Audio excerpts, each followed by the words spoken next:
Olá, boa tarde, Deus abençoe a tua vida, a tua casa, a tua família, em nome do Senhor Jesus. Eu quero que você me dê alguns minutos para dividir uma palavra com você. Algo que desde o meio dessa semana, hoje é sábado, estamos entrando no último dia da semana, na verdade, estamos entrando numa próxima semana, e eu ouvi algo que me chamou muita atenção. Algo que a gente já tem um certo entendimento por conhecer um pouco a palavra do Senhor, mas que às vezes a gente deixa para lá.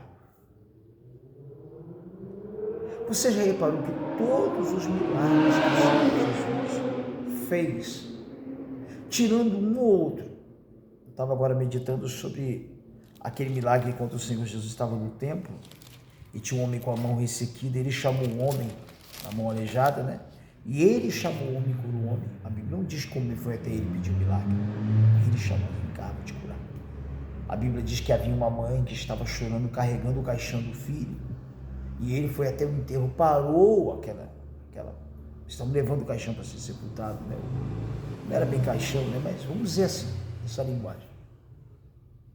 Ele parou e ele foi lá e tocou ali onde estava sendo carregado o corpo daquele jovem. Perdoe. E o jovem levantou.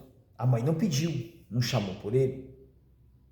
A Bíblia conta que havia um homem num tanque lá, um tanque com água, onde volta e meia descia um anjo de vez em quando e balançava a água, entrava naquele tanque, a água se mexia, vamos dizer assim, né?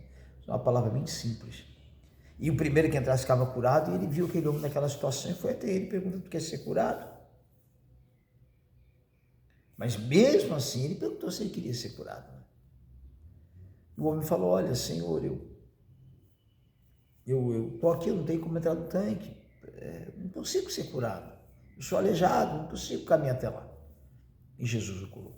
O cego também que Jesus curou ele lá no tanque. Então, algumas curas realmente aconteceu, porque o Senhor Jesus, de uma forma ou de outra, foi até a pessoa. Mas a grande maioria das curas, dos milagres, além das pessoas tomarem uma atitude, as pessoas tinham que dizer o que queriam. Por exemplo, temos um cego lá, Bartimeu. Se é que Jesus não sabia que ele era um cego, por que Jesus perguntou para ele: o que tu queres? O que tu quer que eu te faça, Bartimeu? Bartimeu não ia pedir um cão-guia, ele não ia pedir dinheiro, ele não ia pedir uma esposa, ele não ia pedir filhos, ele queria ser curado. Então, será que ele não sabia que Jairo estava vindo até ele, que a filha de Jairo estava morrendo em cima de uma cama? Claro que ele sabia, mas o Jairo tinha que chegar, além de tomar aquela atitude, chegar e dizer para ele o que queria. Aquela mulher sírio-fenícia, eu estou usando alguns exemplos, aquela mulher sírio-fenícia que foi até ele, e a filha estava horrivelmente endemoniada na sua casa, ela foi até ele, e ela teve que tomar aquela atitude e falar o que queria. Ele sabia. Ele sabe o que você precisa, ele sabe o que eu preciso.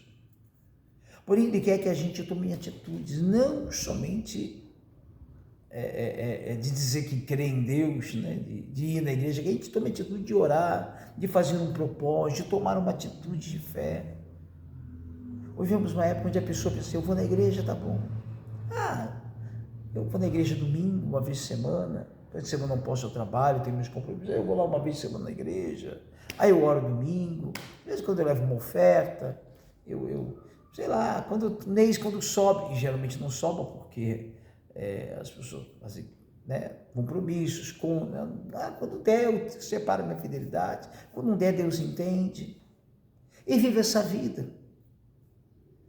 E se pergunta talvez por que eu parei de ver na minha vida as coisas acontecerem.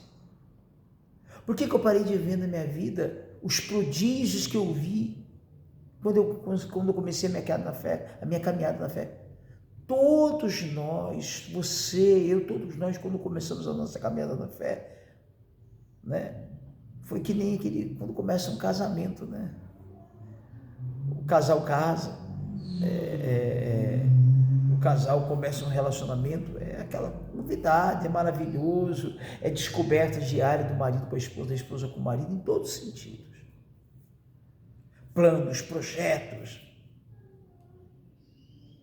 até vem lutas, mas os dois estão ali naquela... Mas muitos, os anos vão passando e eles vão perdendo a infinidade. Eles vão,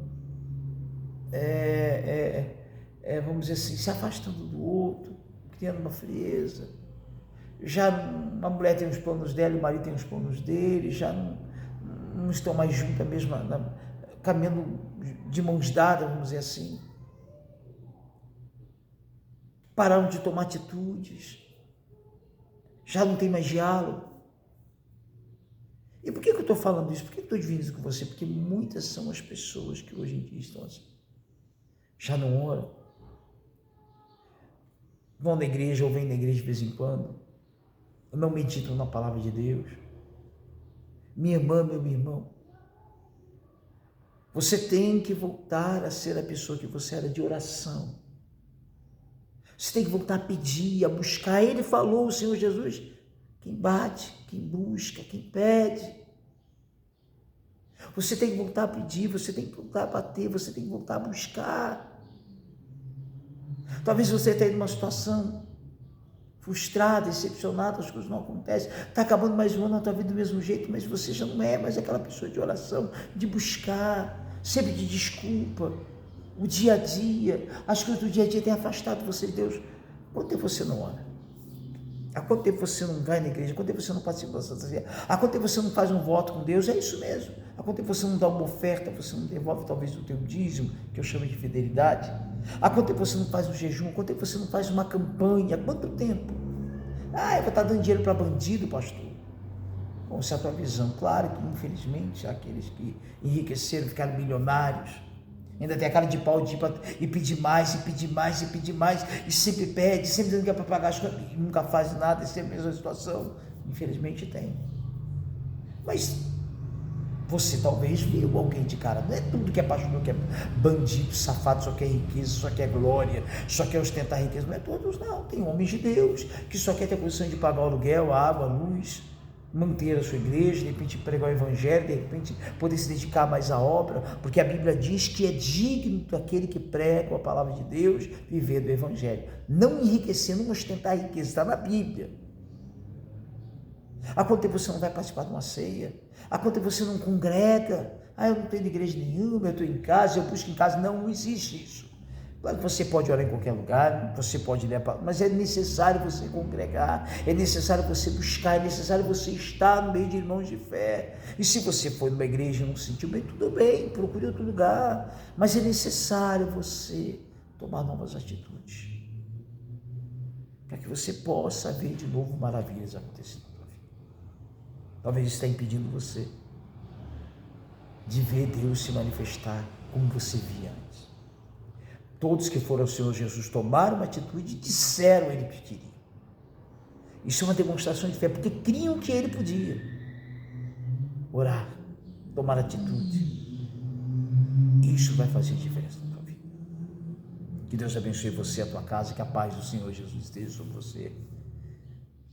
E que você possa entender, é tempo de se voltar para Deus. Amanhã é domingo, vá congregar. Não sei que igreja você congrega. Não sei por que razão você não está congregando mais. Então sai de casa. Sei lá, sobe do seu carro, pede uma direção para Deus, entra numa igreja, vai buscar Deus, vai orar, pede para o pastor orar por você, pede para alguém interceder por você. Se volta para Deus, toma uma atitude. Se de repente amanhã, eu me lembro que quando eu cheguei na igreja, eu lembro que o pastor estava falando de um propósito, eu não tinha nem dinheiro. Mas eu me lembro que eu fui lá e tomei posse, que tocou no meu coração, eu vou fazer. Deus vai me responder. Não estou falando de dinheiro, eu vou tomar atitude. Pedir você vai, o pastor falando um propósito de oração, um propósito de jejum, uma campanha para... É tempo de tomar atitude. É tempo de agir para que Deus venha de novo operar na tua vida. Que Deus abençoe você, a tua casa, que a paz do Senhor Jesus esteja sobre todos. Um beijo no teu coração. Em nome de Jesus.